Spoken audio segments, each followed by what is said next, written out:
எனக்கு அருமையானவர்களே, நம்மள நிறைய படிப்பு படித்து பல பட்டங்களை பெற்று அறிவில் தேறினவர்களாக இருந்தாலும் சரி, ரொம்ப பெருசா எதுவும் படிக்காம அனுபவ அறிவை பெற்றவர்களாக இருந்தாலும் சரி, ஏதேனும் ஒரு சிக்கலான நேரத்துல குழப்பமான சூழ்நிலையில சரியான முடிவு எடுக்க முடியாமல் தடுமாறுகின்றோம், பதறுகின்றோம். பல தருணங்கள்ல தவறுதலான முடிவுகளை கூட எடுத்து விடுகின்றோம்.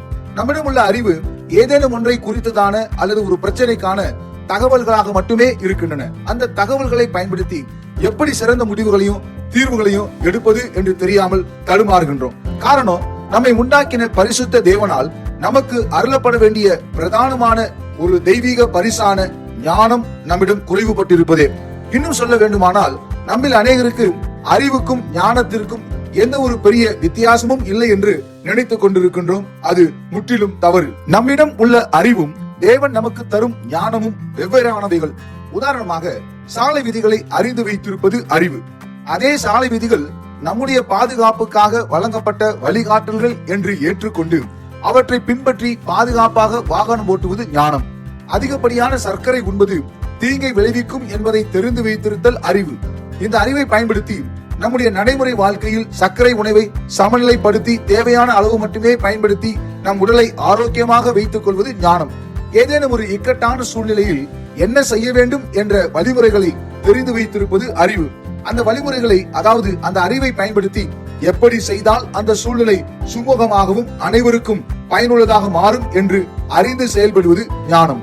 எவராக இருப்பினும் அவருக்கு ஞானம் இல்லையெனில் இந்த பொல்லாத உலகத்தில் அன்றாட நடைமுறை செயல்பாடுகளை எதிர்கொள்வது என்பது சாத்தியமற்ற ஒன்றாகும்.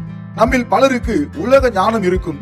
சிலருக்கு பரிசுத்த தேவனுடைய ஆவியானவர் தந்த தெய்வீக ஞானம் இருக்கும். உலக ஞானம் போலியானதாகவும் சுயநலமாகவும் தந்திரமாகவும் செயல்படும். தேவன் தரும் ஞானமோ நேர்மையாகவும் வெளிப்படையாகவும் சமாதானத்திற்கு ஏதுவானதாகவும் இரக்கம் நிறைந்ததாகவும் பாகுபாடு அற்றதாகவும் நற்செயல்கள் நிறைந்ததாகவும் காணப்படும். பொன்னை சம்பாதிப்பதிலும் ஞானத்தை சம்பாதிப்பது எவ்வளவு உத்தமம்! வெள்ளியை சம்பாதிப்பதை விட அறிவை சம்பாதிப்பது எவ்வளவு நல்லது! தேவன் அருளும் உண்மையான ஞானம் ஒருவனுடைய குணத்தையும் தோற்றத்தையும் மாற்றி முகத்தில் பிரகாசத்தையும் சாந்தத்தையும் தரும். உங்களில் ஒருவன் ஞானத்தில் குறைவுள்ளவனாய் இருந்தால் யாவருக்கும் சம்பூரணமாய் கொடுக்கிறவரும் ஒருவரையும் கடிந்து கொள்ளாதவருமாகிய தேவனிடத்தில் கேட்க கடவன். அப்பொழுது அவனுக்கு கொடுக்கப்படும்.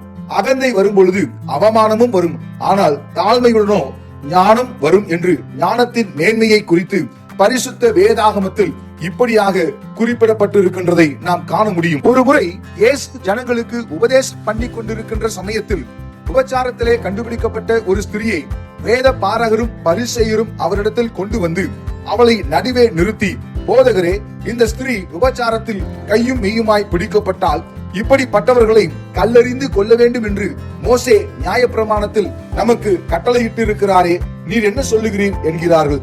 அதற்கு இயேசு, உங்களில் பாவம் இல்லாதவன் இவள் மேல் முதலாவது கல்லெறிய கடவன் என்று சொல்லுகின்றார்.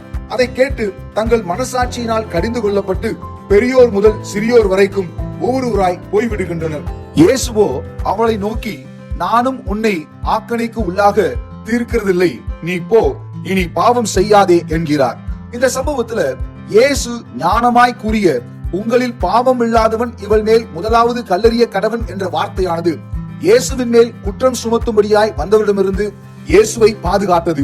இரண்டாவது, தங்களிடமும் பாவம் உள்ளது என்று தங்கள் மனசாட்சியினால் குத்தப்பட்டது நிமித்தம் அவர்கள் இந்த பெண்ணை கல்லெறிந்து கொள்ள தகுதியற்றவர்கள் என உணர செய்தது.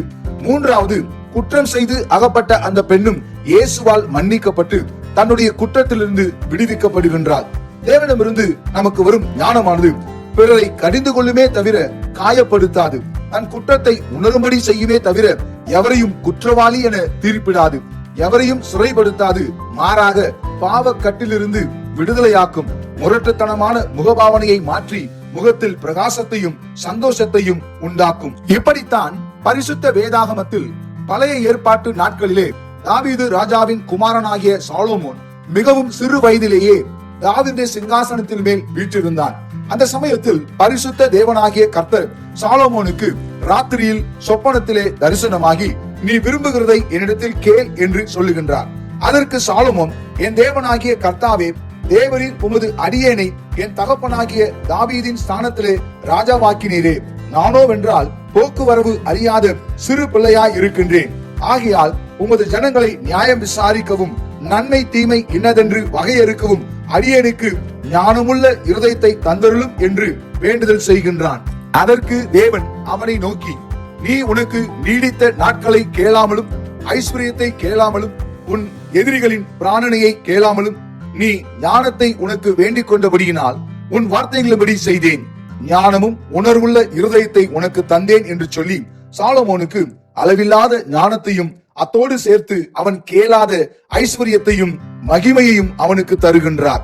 ஆகவே எனக்கு அருமையானவர்களே, தேவன் நமக்கு அருளும்படியான தெய்வீக பரிசான ஞானத்தை நாம் பெற்றுக்கொள்ள நாம் செய்ய வேண்டியதெல்லாம் பரிசுத்த வேதாகமத்தை அனுதினமும் வாசித்து தேவனை அதிகமாய் அறிந்து கொள்வது, மெய்யான தேவனாகிய இயேசுவை தொழுது கொள்வது மற்றும் அவருடைய வார்த்தைகளுக்கு கீழ்ப்படிவது, தினமும் ஞானத்தை அருளும்படி தாகத்தோடு தேவனிடத்தில் ஜெபிப்பது, நாம் எதிர்கொள்ளும் அத்தனை இக்கட்டான சூழ்நிலைகளிலும் பரிசுத்த தேவனுடைய ஆவியானவரின் ஆலோசனையையும் அவருடைய உதவியையும் நாடுவது, தாழ்மை உள்ளவர்களாக காணப்படுவதே ஆகும். இக்காணொலியில் இறுதி வரை கண்டும் கேட்டும் உணர்ந்தவைகளை தங்களின் அன்றாட வாழ்வில் கைகொள்ளப் போகின்ற உங்கள் யாவரையும் பரிசுத்த தேவனும் உயிர்த்தெழுந்த ஆண்டவருமாகிய இயேசு கிறிஸ்து அளவில்லாமல் ஆசீர்வதிப்பாராக.